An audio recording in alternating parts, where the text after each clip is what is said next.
Vote দিতে বাধা দিলে জগন্নাথ দেবের রথ টানতে গেলে সোনার ঝাড়ু দিয়ে আগে রাস্তা পরিষ্কার করে। আপনারাও একটা করে খিলের ঝাড়ু রেখে দেবেন, রাস্তা পরিষ্কার করবেন। রাস্তা ঝাড়ু দিতে দিতে পরিষ্কার করতে করতে যাবেন, ভোট বাক্সে পৌঁছে দেবেন। দুটো কাজই হবে, পরিষ্কারও হবে, অধিকার রক্ষাও হবে।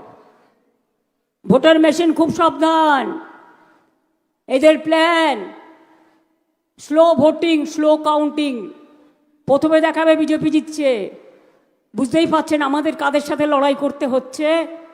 অনেককে গ্রেপ্তার করার চেষ্টা করতে হবে। টেক কেয়ার, বুদ্ধি খরচ করে কাজ করুন। আজকে মধ্যরাত থেকে অপারেশন শুরু হবে আমি শুনেছি, খবর আমরাও পাই। আজকে মধ্যরাত থেকে অপারেশন শুরু হবে আমি শুনেছি, খবর আমরাও পাই। আজকে মধ্যরাত থেকে অপারেশন শুরু হবে আমি শুনেছি, খবর আমরাও পাই। তো দর্শক, তৃণমূল সুপ্রিমো মমতা ব্যানার্জি এই বক্তব্যগুলি দিয়েছেন, আপনারা শুনলেন। যেমন যে তিনি ভোট দিতে বাধা দিলেই, এই ভোট দিতে বাধা দিলেই বলতে গিয়েই বললেন যে জগন্নাথ দেবের নাকি রক্ত আনতে গেলে কি সোনার ঝাড়ু দিয়ে রাস্তা ঝাড়ু করতে হয়।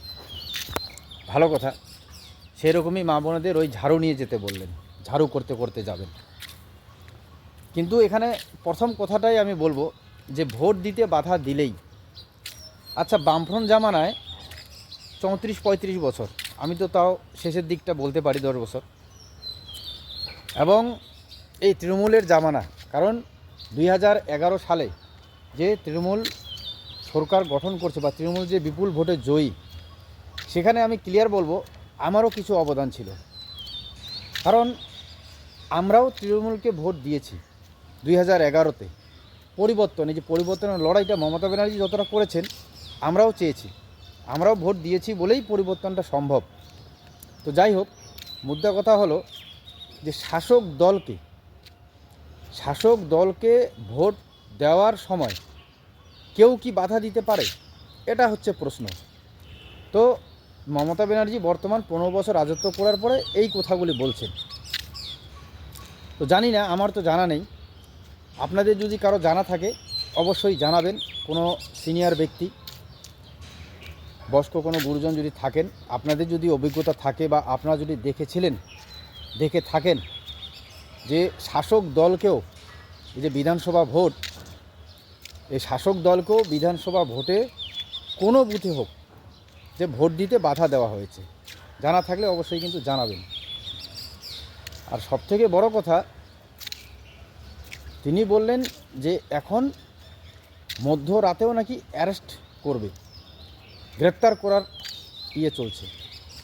তো মধ্যরাত থেকে অ্যারেস্ট হওয়া শুরু হতে পারে, এবং আজকের খণ্ডঘোষের সভা থেকে মুখ্যমন্ত্রী এই কথাগুলি বলেছেন।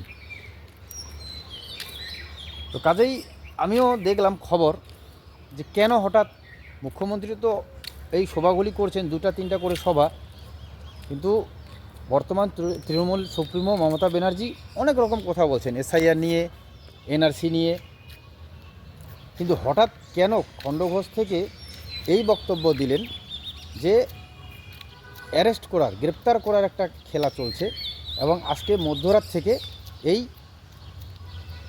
গ্রেপ্তার করার একটা প্রক্রিয়া হতে পারে। এবং তিনি বলেই দিলেন যে একটু বুদ্ধি খাটিয়ে কাজে লাগাতে হবে, বুদ্ধি। তো আমি মোটামুটি ভালো করে খবরাখবর আরও ভালো করে চেক করলাম যে ব্যাপারটা কী। তো গতকালেরও একটা খবর যেটা সোশ্যাল মিডিয়াও চলছে, যে দেখবেন আমাদের যে পশ্চিমবাংলার দমকল মন্ত্রী ছিলেন না, সুজিত বসু, তো ইডির তরফ থেকে ওনাকেও কিন্তু গতকাল ডেকে পাঠানো হয়েছিল। তো উনি যাননি, সম্ভবত ওনার ছেলেকে পাঠিয়েছেন, দেখলাম যেটা খবর। এবং কেন যাননি এই সুজিত বসু, তিনি কিন্তু হসপিটালে অ্যাডমিশন নিয়েছেন।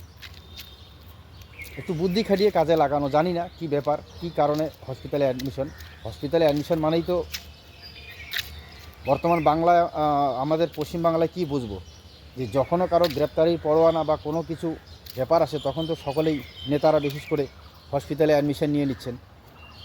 যেমন একাধিক আছে, এই যে সেদিন বালুর হাত ধরে মমতা ব্যানার্জি বললেন যে একে ভোট দিতে হবে, ওর সাথে অনেক অন্যায় হয়েছে।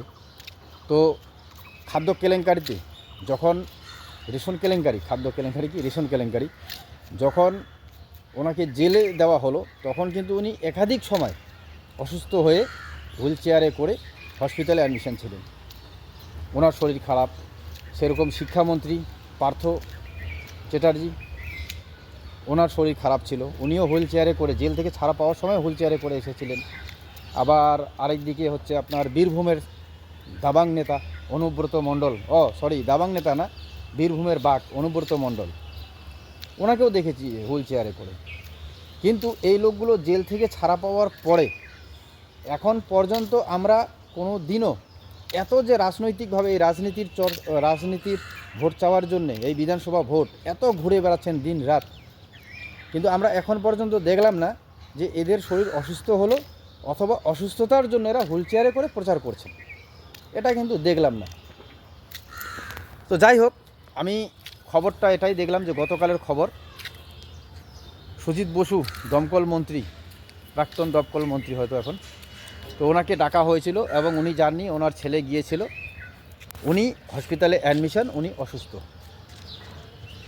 তো হঠাৎ তৃণমূলের সুপ্রিমো মমতা ব্যানার্জি বুদ্ধি অবলম্বন করতে বললেন এবং খণ্ডঘোষের সভা থেকে বললেন যে গ্রেপ্তারির একটা সম্ভাবনা আজকে মধ্যরাত থেকে, এবং ওনার কাছে আগের থেকে খবর আছে এবং খবর নাকি আসে ওনার কাছে।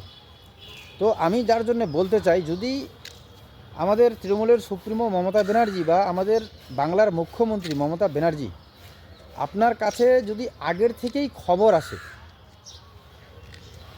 তো রাজ্যটা আপনি চালাচ্ছেন, নেতা মন্ত্রী সব আপনার সব কিছু, রাজ্যের মানুষ আপনাকে রাজ্যটার দায়িত্বভার দিয়েছেন ভোটের মাধ্যমে, সরকার আপনার দল থেকে গঠন হয়েছে, তো কোথায় কি হচ্ছে না হচ্ছে এটা কি আপনার কাছে আগাম খবর আসার কথা নয়? যদি আপনি আগের থেকেই খবর রাখতেন যে আপনার নেতা মন্ত্রীরা, আপনার শিক্ষামন্ত্রী, আপনার স্বাস্থ্যমন্ত্রী, তো বলবোই কাকে, সত্যি কথা, এটাও একটা বাস্তব কথা, আমি বলতে গিয়ে অন্য কিছু বলে ফেলছি, যে মমতা ব্যানার্জির কাছে বা আমাদের মুখ্যমন্ত্রীর কাছেই খবর থাকবে, কিন্তু স্বাস্থ্য দপ্তরের কী অবস্থা সেটা তো আমরা সকলে জানি। খবর কি থাকবে? খবর তো থাকে মনে হয়, ইচ্ছা করেই করে না। কারণ এদের চুরি চামারি কে রুখবে, দুর্নীতি কে রুখবে? শিক্ষামন্ত্রী কোথায়, আবার যেগুলো হচ্ছে চাকরি দুর্নীতি কি করে রুখবেন? কারণ মমতা ব্যানার্জির কাছে স্বাস্থ্যমন্ত্রী, যেটা খবরে প্রকাশিত এবং এটা আসল সত্য ঘটনা, আমাদের উত্তরবঙ্গ, আমরা উত্তরবঙ্গের মানুষ, উত্তরবঙ্গের স্বাস্থ্য বিভাগের একমাত্র চিকিৎসার অবলম্বন হচ্ছে সাধারণ মানুষের জন্য উত্তরবঙ্গ মেডিকেল কলেজ ও হাসপাতাল। সেখানে 2024 সেখানে ইএনটি বিভাগে কানের অপারেশনের মেশিন এসেছে, যার দাম 1.5 কোটি টাকা, এবং ওটি না থাকার কারণে সেই মেশিন সেটিং হয়নি। 2015 থেকে 2019 অবধি সুপার স্পেশালিটি ব্লক অত্যাধুনিক চিকিৎসা ব্যবস্থার জন্য চালু হওয়া দরকার সাধারণ মানুষের জন্য, সেটা এখনও চালু হয়নি, তার অত্যাধুনিক সরঞ্জাম এখনও গোডাউনে পড়ে। কেন বলছি? কারণ এই বলতে গিয়ে কথাগুলো বলা হচ্ছে যে আমাদের তৃণমূল সুপ্রিমো মমতা ব্যানার্জি, তিনি মুখ্যমন্ত্রী এবং স্বাস্থ্য দপ্তর ওনার হাতে রেখেছেন। এই তো ইলেকশনের সময় নমিনেশন জমা দেবে বলে 24টা না 25টা পদ থেকে ইস্তফা দিলেন, সব কিছু পদ ওনার হাতে, ওনাকে ছাড়া আমাদের রাজ্য সরকারের কোনো নেতা, সরকারের কোনো মন্ত্রী, কোনো আধিকারিক কোনো কিছু হিলাতে পারবেন না, এতগুলো পদ তিনি ধরে রেখেছেন। তো কাজেই ওনার হাতেই স্বাস্থ্য দপ্তর, আর স্বাস্থ্য দপ্তরে যদি এই অবস্থা হয়, বিশেষ করে উত্তরবঙ্গ মেডিকেল কলেজ হাসপাতালের, তাহলে আমি হয়তো একটু ভুল বললাম, যে ওনার কাছেই তো আগে খবর আসা দরকার, বা খবর থাকলে আপনি যদি এগুলোর প্রতিরোধ করতেন, চুরি চামারি দুর্নীতির, তাহলে তো হয়ে যেত। তো সেটাই হচ্ছে কথা, কি করে করবেন? কারণ ওনার হাতে যে দপ্তর, সেখানেই তো এই ধরনের ঘটনা।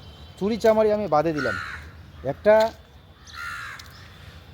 মেশিন, কানের মেশিন, সেখানে 2 বছর আগাম তাকে পাঠানো হয়েছে, আগাম তো বলবো না, পাঠানো হয়েছে, অথচ 2 বছর থেকে পড়ে রয়েছে। স্বাস্থ্য দপ্তর ওনার হাতে, উত্তরবঙ্গকে নাকি পাখির চোখের মতন দেখেন এরা। এই তো হচ্ছে ঘটনা। যাই হোক বন্ধুরা, সজাগ থাকবেন। ধন্যবাদ।